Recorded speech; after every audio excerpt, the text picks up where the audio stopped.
तृतीय दिवस की कथा में सुखदेव जी महाराज प्रवेश करने के लिए जा रहे हैं। सुखदेव जी कहने लगे, हे राजा परीक्षित, सावधान हो जाइए कि आज तृतीय दिवस प्रारंभ हो गया है और आपके पास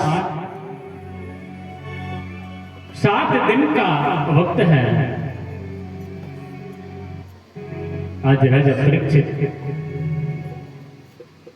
सुखदेव जी महाराज के एक एक शब्द का, जो सुखदेव जी महाराज राजा परीक्षित के लिए कथा सुना रहे हैं, बड़े प्रेम से राजा परीक्षित कथा श्रवण कर रहे हैं कि राजन देखिए, कल आपने कहां पर विराम लगाया था कि महाराज माता देहूति के लिए कपिल जी महाराज शांत योग देकर के और चले गए आचमन करके।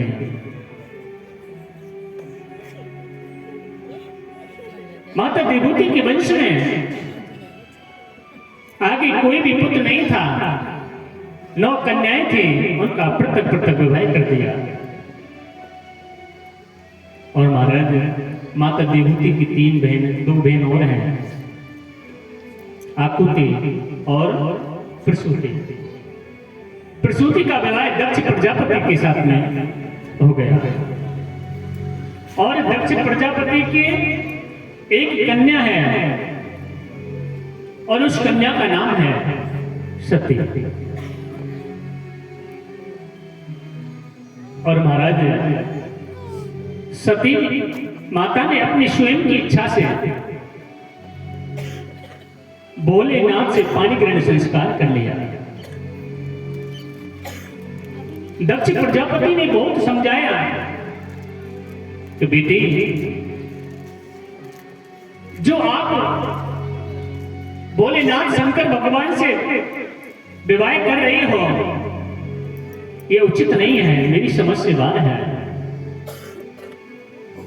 तुम्हें व्यतीत है, आपको पता है कि वो कैलाश पर्वत पर रहता है, भस्म रमाता है, उनके पहनने का तरीका कुछ हमारी समझ में नहीं आता है, रहने का तरीका हमारी समझ में नहीं आता है। माता सती जिद करके बैठ गई थी दक्ष प्रजापति से, अपने पिताजी से, कि जो भी है पिताजी, मुझे तो शंकर भगवान से ही विवाह करना है। अरे बेटी, अगर शंकर भगवान की बारात आएगी ना तो मुझे लज्जित होना पड़ेगा। उनकी बारात में भी कौन आएंगे हैं? जो भस्म रमाते हैं, उनकी बारात में भी वही है।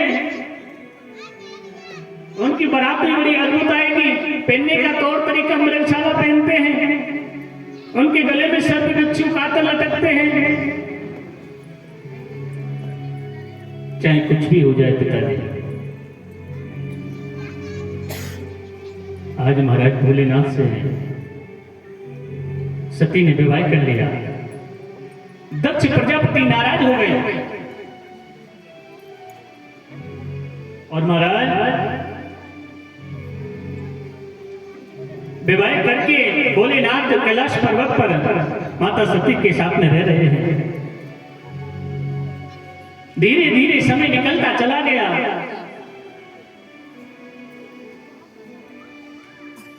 इस बात पर ही दक्ष प्रजापति में और भोलेनाथ में आपसी विरोध चल रहा था। उनकी मर्जी के बिना जो विवाह किया था सती ने। कुछ समय के बाद में दक्ष प्रजापति ने महाराज बृहस्पति सवन यज्ञ का आयोजन किया और जैसे जब बृहस्पति सवन यज्ञ का आयोजन किया महाराज, तो सभी देवताओं के लिए निमंत्रण दे दिया और शंकर भगवान के लिए निमंत्रण नहीं दिया था। तो जैसे माता सती विरमण कर रही थी, सभी देवता आकाश मार्ग से जा रहे थे दक्ष प्रजापति की तरफ। और महाराज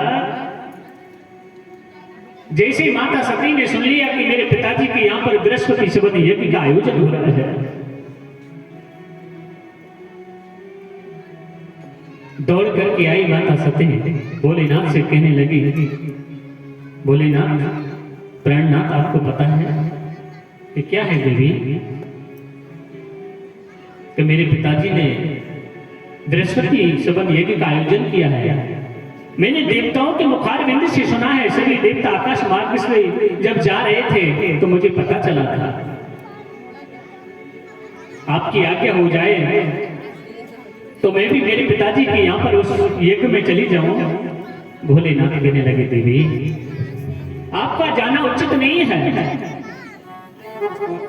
और आपको पता नहीं है हमें कितने वर्षों से अवरोध चल रहा है और देवी हमारे लिए निमंत्रण भी नहीं दिया है और बगैर निमंत्रण के कहीं नहीं जाना चाहिए। आज महाराज माता सती कहने लगे कि नहीं स्वामी ऐसी कोई बात नहीं है, पिताजी के घर में कभी भी हम जा सकते हैं। पिताजी के घर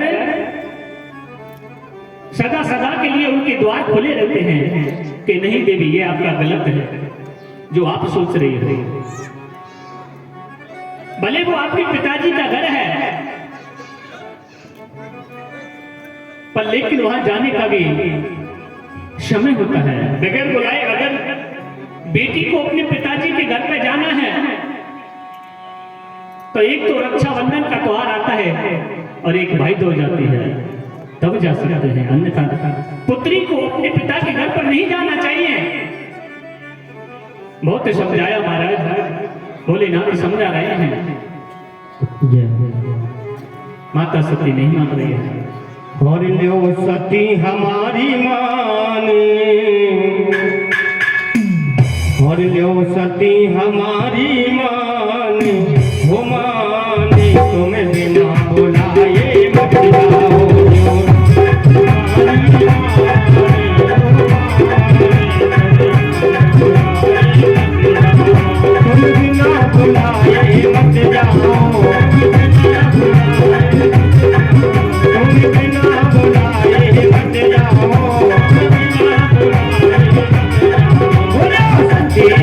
हमारे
ठुकराई है, आज्ञापति की ठुकराई है, आज्ञापति की ठुकराई है, आज्ञापति की ठुकराई है, जब सती यज्ञ में आई है, जब सती यज्ञ में आई है, जब सती यज्ञ में आई है, जब सती यज्ञ में आई है, वहाँ तजदी ने अपने प्राण, ओ प्राण तुम बिना बुलाए मत जाओ,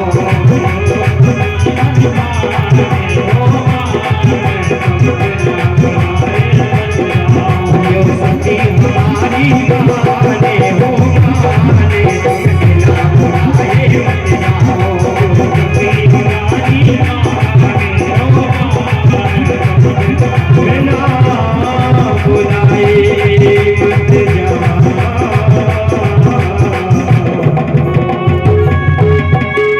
बोले शंकर भगवान की जय, जय श्री राधे। आज महाराज बहुत समझाया। भोलेनाथ माता सती से कह रहे हैं, देवी जब तक अपने लिए कोई निमंत्रण या पत्र नहीं आ जाए, जब तक नहीं जाना चाहिए। और आप करेंगे पिताजी के द्वार सदा सदा के लिए खुले रहते हैं, ऐसा नहीं है। पिताजी के यहाँ पर कभी नहीं जाना चाहिए 2 दिन छोड़ करके। और देवी आपको पता है, आपसी विरोध के कारण उन्होंने बृहस्पति सभा यज्ञ का आयोजन किया है। माता सती जिद करके बैठ गई।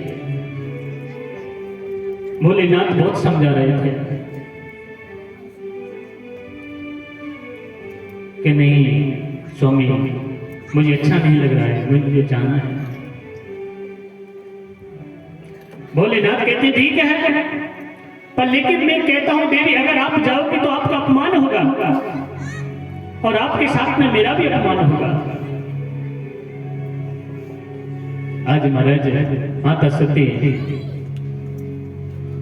अपने पिता दक्ष प्रजापति के यहाँ पर उस बृहस्पति सवन यज्ञ में पहुंच गई। और महाराज उस बृहस्पति सवन यज्ञ में सभी देवताओं के स्थान लगे हुए हैं। सभी देवता अपने अपने स्थान पर विराजमान हैं।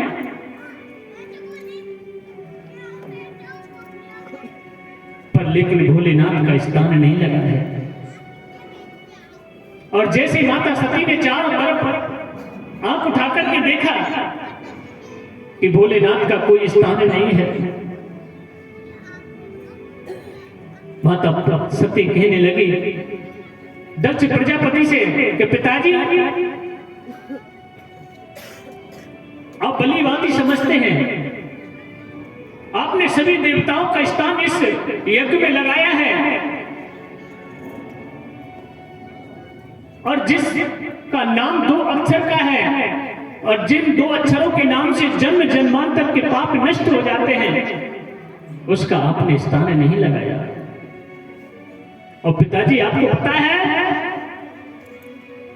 जब तक शंकर भगवान का उस यज्ञ में स्थान नहीं दिया जाता है, वो यज्ञ कभी सफल नहीं होता है।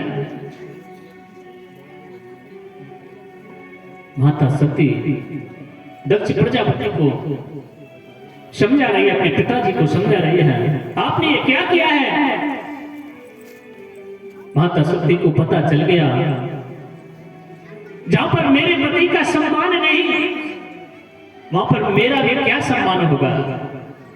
दक्ष प्रजापति ने भी बोल दिया, बेटी तुझे सब पता है, मेरी मर्जी के बगैर आपने पानी ग्रहण संस्कार किया भोलेनाथ से, मैं उसका स्थान लगाऊं,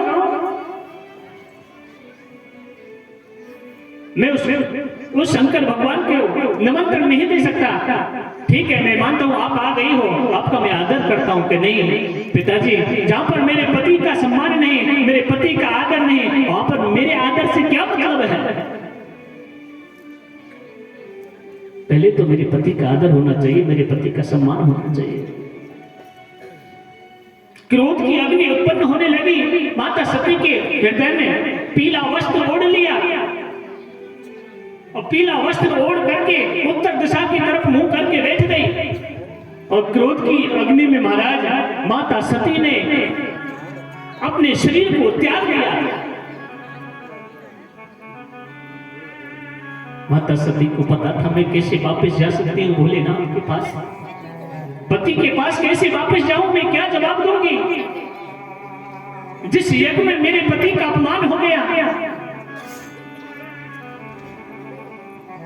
ऐसी पत्नी को अपने शरीर से क्या मतलब है, इससे तो अच्छा देह त्याग करना ही ठीक है। आज महाराज जैसे ही देवर्षि नारद ने जाकर के कह दिया भोलेनाथ से कैलाश पर्वत पर, भोलेनाथ देवादिदेव महादेव, माता सती ने अपनी देह का त्याग कर दिया है। क्या कि हाँ,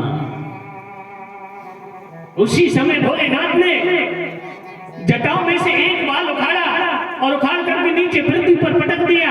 और जैसे पृथ्वी पर पटका महाराज, उस बाल में से वीरभद्र नाम का एक विशाल पुरुष उत्पन्न हो गया। और वीरभद्र से कह दिया जाओ वीरभद्र, दक्ष प्रजापति के यहाँ पर जाकर के यज्ञ को विध्वंस कर दो। महाराज वीरभद्र ने जाकर के दक्ष प्रजापति के उस बृहस्पति सवन यज्ञ में जाकर के उपद्रव करना प्रारंभ कर दिया। पूषा के दांत तोड़ दिए, भग देवता की आंखें निकाल ली और दक्ष प्रजापति का सिर धड़ से अलग करके सिर को अग्निकुंड में डाल दिया। त्राईमाम होने लगी, सभी देवता आकाश में मंडल में विचरण करने लगे। सभी देवता त्राईमाम कर रहे हैं। क्या करना चाहिए जब सभी देवताओं के स्थान दिए जाते हैं, जब यज्ञ चलता है और जब यज्ञ विध्वंस हो जाता है तो देवताओं की भी बड़ी मुश्किल हो जाती है। जब तक वो यज्ञ पूर्ण नहीं होता है तब तक वो देवता सभी आकाश मंडल में इधर उधर विचरण करते रहते हैं, भ्रमण करते रहते हैं। महाराज सभी देवता बहुत परेशान हो रहे हैं। भोलेनाथ के पास में गए, भोलेनाथ से कहने लगे बाबा हमको बचा लीजिए, बहुत परेशान हो रहे हैं। और आप तो जानते हैं आपके बगैर तो यज्ञ सफल हो ही नहीं सकता। जिस यज्ञ में शंकर भगवान का स्थान नहीं दिया जाए वो यज्ञ कैसे सफल हो सकता है। आप ही अग्नि हो, आप ही कुशा हो, आप ही सविता हो। भोलेनाथ जो हो गया सो हो गया है। इन देवताओं की तरफ देखिए, दक्ष प्रजापति की तरफ मत देखो। उसी समय महाराज सभी देवताओं ने बड़े बड़े भाव से भोलेनाथ को मनाया और भोलेनाथ को लेकर के आए हैं। मेरे देवादिदेव महादेव का स्थान लगाया, सभी देवताओं के स्थान लगाए हैं और महाराज यज्ञ को सफल करा रहे हैं। मेरे भोलेनाथ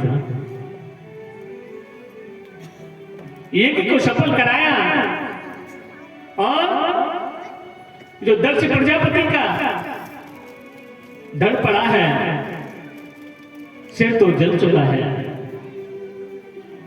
क्या करना चाहिए। भोलेनाथ ने दक्ष प्रजापति के दल पर बकरी का सिर लगा दिया है। और महाराज फिर हिमालय की पत्नी मेना के गर्भ से माता सती ने पुनः जन्म लिया है और फिर भोलेनाथ से विवाह किया है। माता पार्वती ने कितनी बार विवाह किए हैं भोलेनाथ से। ओ मैया 108 विवाह किए हैं।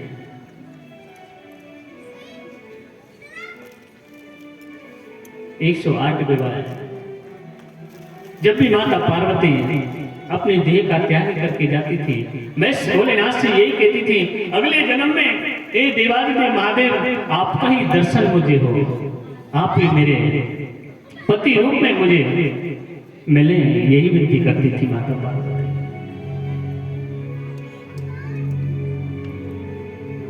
सुखदेव जी कहने लगे, राजन देखिए, आपने 3 कन्याओं का वर्णन तो सुन लिया, देवहूति, आकृति और प्रसूति। मनु महाराज के 2 पुत्र हैं, उनका नाम है प्रियव्रत और उत्तानपा। प्रियव्रत किसे कहते हैं? प्रियव्रत जैसा नाम होता है उसके अंदर वैसा गुण भी होना चाहिए।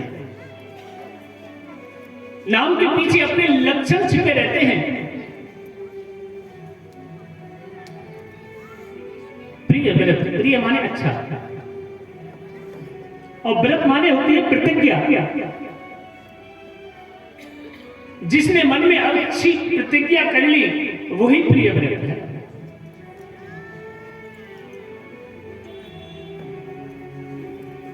व्रत माने प्रतिज्ञा। आप व्रत करते हैं ना, कौन कौन सा व्रत करते हैं? गुरुवार का करते हैं, सोमवार का भी करते हैं। उसका महत्व क्या है? करने का महत्व क्या है? अगर आप कोई भी व्रत प्रारंभ कर रहे हैं तो उस व्रत से पहले